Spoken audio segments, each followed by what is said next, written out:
A'udzu billahi minasyaitonir rajim. Bismillahirrahmanirrahim. Qala al-muallifu rahimahullahu ta'ala wa nafa'ana bihi wa bi ulumihi fid dharaini amin ya rabbal alamin. Bismillahirrahmanirrahim. Paslun utawi iki iku pasal ing dalam mertelaaken purudu tayamumi utawi piro-piro pardune tayamum iku khamsatun 5. Al awalu utawi kang kaping awal iku naklu turabi mindah kene taneuh, iku naklu turabi ngalihakene endut. Asani utawi kang kaping do iku an-niyatu niat. Asalisu utawi kang kaping telu iku mashul wajhi ngusap wajah. Arabi'u utawi kang kaping papat iku mashul yadaini ngusap tangan loro. Ilal mirfaqaini maring sikut karone. Al khamisu utawi kang kaping 5 iku at-tartibu tartib bainal mashataini ing dalam antara usapan loro. Bismillahirrahmanirrahim. Salajengna dina ieu pasal ajengan musannif bade mertelaaken pirang-pirang fardu tayamum. Ari fardu tayamum saur di dieu purudut tayamumi ari pirang-pirang fardu tayamum khamsatun eta 5. Mana anu 5 teh al awalu nu kahijina naklu turabi mindahkeun taneuh kana anggahota anu rek diusap. Dauhan Allah dina Al-Qur'an fatayammamu sha'idan thayyiba. Mangka maraneh kudu tayamum ku taneuh anu suci. Ieu ayat fatayammamu sha'idan thayyiba marentahkeun tayamum hartina ngamaksud ari mindahkeun taneuh eta jalana qasdu nya eta jalana ngamaksud. Jadi nu kahiji fardu tayamum teh mindahkeun taneuh kana anggahota anu rek diusap.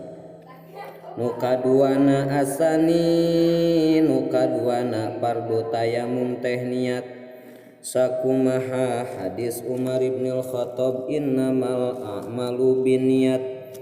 Pastina sahna sakabeh amal eta kalawan niat. Ieu riwayat Imam Al-Bukhari sareng Imam Muslim. Ari carana niat tayamum nya eta kudu niat istibahata fardis sholati. Hartosna niat ngameunangkeun salat.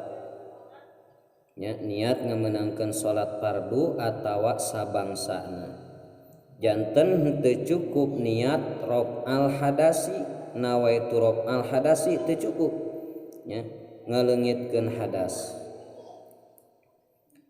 Naon sababna? Sabab teu cukup ari tayamum mah nyaeta hanteu ngaleungitkeun hadas. Lamun niat fardhu tayamum nawaitu fardhu tayamumi, eta niat fardhu tayamum nawaitu fardhu tayamumi. Atawa niat susuci tina hadas eta hanteu cukup nurutkeun wajah asoh. Menurutkeun kaul asoh leuwih sohe. Sabab tayamum hanteu dimaksud kalawan datna. Dilakukeunana ieu tayamum teh dina kaayaan darurat. Ieu niat wajib dibarengkeun jeung mindahkeun taneuh. Sabab mindahkeun taneuh pangheulana panggawean tayamum anu dipardukeun. Oge wajib ieu niat dilanggengkeun nepi kana ngusap hiji perkara tina wajah tina beungeut. Salajengna asalisu ari anu katiluna fardu tayamum teh ngusap wajah, ngusap beungeut jeung dohir anu aya dina wajah saperti jenggotna. Dauhan Allah famsahu biwujuhikum wa aidikum min. mangka usap wajah maraneh jeung leungeun maraneh tina eta taneuh. Ieu surah Al-Maidah ayat genep. Sareng wajib ngusap wajah sing walatra saperti dina wudu. Ngan hanteu wajib nganepikeun taneuh kana tempat jadi buuk anu ipis jeung henteu sunnat sabab sulit jeung masyaqat beda sapertikeun wudu. Anu kaopatna nyaeta ar-rabi'u mashul yadaini fardu tayamum teh ngusap dua panangan sarta sikuna oge kalawan walatra. Sakumaha dauhan Allah dina ayat anu tadi.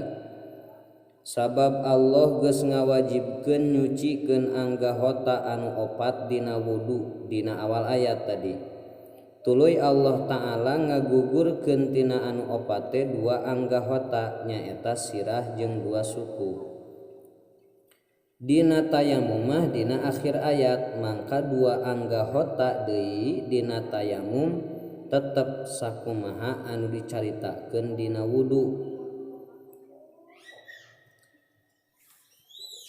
Sakumaha diterangkeun dina hadis Ibnu Umar, at-tayammumu darbatani darbatun lil wajhi wa darbatun lil yadaini ilal mirfaqaini.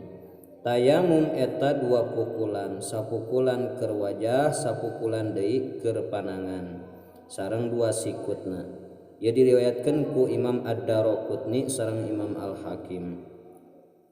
Saur Imam Al-Baihaqi parantos soheh ti Ibnu Umar tina cariosanana jeung padamelanana yen tayamum teh kudu dua pukulan, anu sakali pukulan keur wajah, anu sakali pukulan deui keur panangan sareng sikutna. Nu kalimana nyaeta fardu tayamum teh nyaeta at-tartibu bainal mashataini, tartib di antara dua usapan, tartib antara wajah jeung dua leungeun saperti dina wudu, jeung henteu aya perbedaan dina wajib tartib antara tayamum tina hadas gede jeung tayamum tina hadas leutik, atawa tina mandi sunnat atawa tina tajdidul wudu nyaeta nganyar wudu. Sakumaha diterangkeun dina hadis Ammar, summa masaha bihi wajhahu wa kaffaihi. Teras anjeunna ngusap ku dua panangan kana pameunteuna sareng kana dua pananganana. Ieu riwayat Imam Al-Bukhari. Ari ngaheulakeun anu katuhu tina anu kenca eta henteu wajib nya seperti dina wudu tapi sunnah. Dina wudu mah wajib nya. Ari ngaheulakeun anu katuhu tina anu kenca eta henteu wajib tapi sunnah. Ari anu sunnah dina tayamum eta aya 3, hiji maca bismillah samemeh tayamum, kadua ngaheulakeun anu katuhu tina anu kenca, nu katiluna tuluy-tuluy.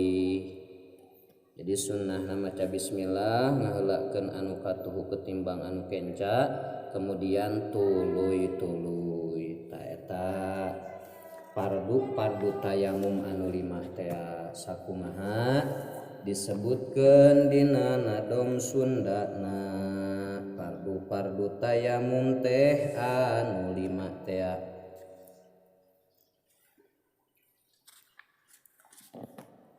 Lima deui dina tayamum farduna mindahkeun taneuh eta nu kahijina, dua niat ngusap rarai katiluna, ngusap dua tangan sampai kasikuna, 5 tartib antara dua usapan, ngaheulakeun rarai mandeu diberi kentang